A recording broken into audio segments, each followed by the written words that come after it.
দেশজুড়ে ডেঙ্গু আক্রান্ত ও মৃত্যুর সংখ্যা বৃদ্ধিতে উদ্বেগ।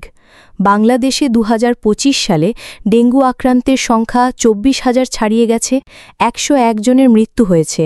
বিশেষ করে আগস্টে মাত্র কয়েকদিনে ১৯ জন মারা গেছেন।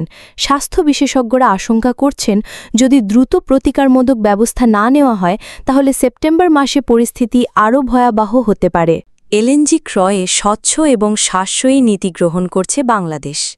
২০২৫ সালে বাংলাদেশ তার এলএনজি লিকুইফাইড ন্যাচারাল গ্যাস ক্রয় প্রক্রিয়ায় স্বচ্ছতা এবং বেশি প্রতিযোগিতার মাধ্যমে নতুন কৌশল গ্রহণ করেছে।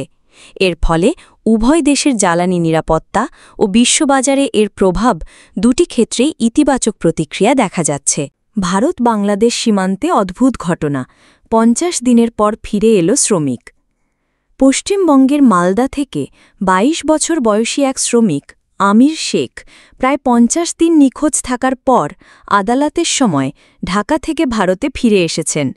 কিভাবে তিনি বাংলাদেশের সীমান্তে গেলেন এবং ফিরে এলেন তা এখনও রহস্য।